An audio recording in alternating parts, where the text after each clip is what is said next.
அண்மை செய்தி. மாற்றம் என கூறி ஆட்சிக்கு வந்த தாவேக அரசு மக்களுக்கு ஏமாற்றத்தையே பரிசளித்துள்ளதாக நயினார் நாகேந்திரன் தெரிவித்துள்ளார். மாற்றம் என கூறி ஆட்சிக்கு வந்த தாவேக அரசு மக்களுக்கு ஏமாற்றத்தையே பரிசளித்துள்ளது என நயினார் நாகேந்திரன் விமர்சித்துள்ளார்.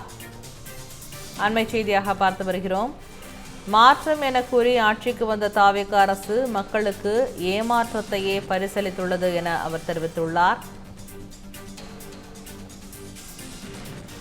சட்டம் ஒழுங்கு, போதை ஒழிப்பு, கல்வி, சுகாதாரம், விவசாயிகள் நலன் ஆகியவற்றில் தாவேக அரசு தோல்வியடைந்துள்ளதாகவும் அவர் தெரிவித்துள்ளார். சட்டம் ஒழுங்கு, போதை ஒழிப்பு, கல்வி, சுகாதாரம், விவசாயிகள் நலன் ஆகியவற்றில் தாவேக அரசு தோல்வியை சந்தித்துள்ளதாக தெரிவித்துள்ளார். இதுகுறித்து விரிவான தகவலை தெரிவிப்பதற்காக செய்தியாளர் சந்தோஷ் இணைப்பிலுள்ளார். சந்தோஷ், இந்த செய்தி குறித்து விரிவான தகவலை பகிருங்கள். வணக்கம். தமிழகத்தில் புதிதாக ஆட்சி ஏற்றிருக்கக்கூடிய தமிழக வெற்றி கழகம் 100 நாட்களை தொட்டிருக்கிறது. இன்றைய தினம் 100வது நாள் நிறைவடைந்திருக்கக்கூடிய நிலையில் காலையிலேயே முதலமைச்சர் விஜய் தாவேகாவினுடைய 100 நாள் ஆட்சியில் செய்த சாதனைகள் குறித்த வீடியோ ஒன்றினை பதிவிட்டிருந்தார். பல்வேறு விமர்சனங்களை எதிர்கட்சியினர் முன்வைத்து காலை முதலில் இருந்தே விமர்சனம் செய்து வரக்கூடிய நிலையில் தமிழக பாஜக மாநில தலைவர் நயினார் நாகேந்திரன் தற்போது மொத்தத்தில் மாற்றம் என்று கூறி ஆட்சிக்கு வந்த தமிழக வெற்றி கழகம் ஒட்டுமொத்த மக்களுக்கும் ஏமாற்றத்தையே பரிசளித்துள்ளதாக விமர்சனம் என்பதையும் செய்து சமூக வலைதளத்தில் குறிப்பிட்டிருக்கிறார்.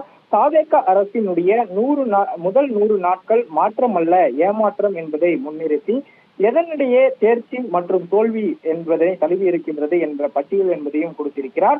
குறிப்பாக அதில் சட்டம் ஒழுங்கு, போதை ஒழிப்பு, கல்வி, சுகாதாரம், வளர்ச்சி, பொருளாதாரம், மத நல்லிணக்கம், விவசாயிகள் நலன், பெண்கள் மற்றும் குழந்தைகள் பாதுகாப்பு, இளைஞர் வேலை வாய்ப்பு உள்ளிட்டவற்றில் தாவேக ஆட்சியில் தோல்வியுற்றிருப்பதாகவும் அதற்கு எதிர்மாறாக இருக்கக்கூடிய விலைவாசி உயர்வு, மின்வெட்டு, ஆவின் பால் தட்டுப்பாடு, அமைச்சர்களின் ரீல்ஸ் ஆர்வம், வெற்று விளம்பரம், மாமூல் அராஜகம் உள்ளிட்டவற்றில் தேர்ச்சி அடைந்திருப்பதாகவும் குறிப்பிட்டிருக்கக்கூடிய அவர் மொத்தத்தில் மாற்றம் என கூறி ஆட்சிக்கு வந்திருக்கக்கூடிய தாவேகா ஒட்டுமொத்த மக்களுக்கும் ஏமாற்றத்தையே அளித்திருப்பதாக விமர்சனம் என்பதையும் செய்து வருகின்றார்.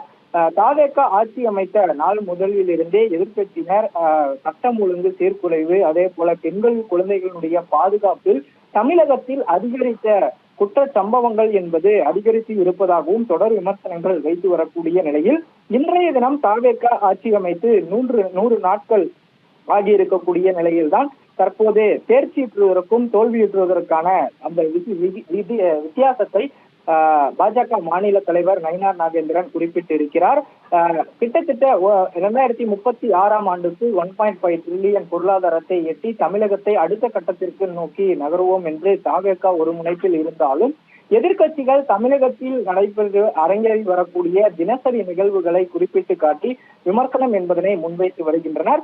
அந்த வகையில்தான் தற்போது பாஜக மாநில தலைவர் நயினார் நாகேந்திரன் அவர்களும் மக்களினுடைய அடிப்படை தேவைகளும் அத்தியாவசியமான ஒரு முக்கியத்துவத்திலும் தாவேகா தோல்வியுற்றிருப்பதாகவும் மக்களுக்கு தேவையற்ற தொந்தரவு தரக்கூடிய விஷயங்களில் மட்டுமே தேர்ச்சி பெற்றிருப்பதாகவும் குறிப்பிட்டு தற்போது பதிவிட்டிருப்பதும் குறிப்பிடத்தக்கது. தகவலுக்கு நன்றி சந்தோஷ்.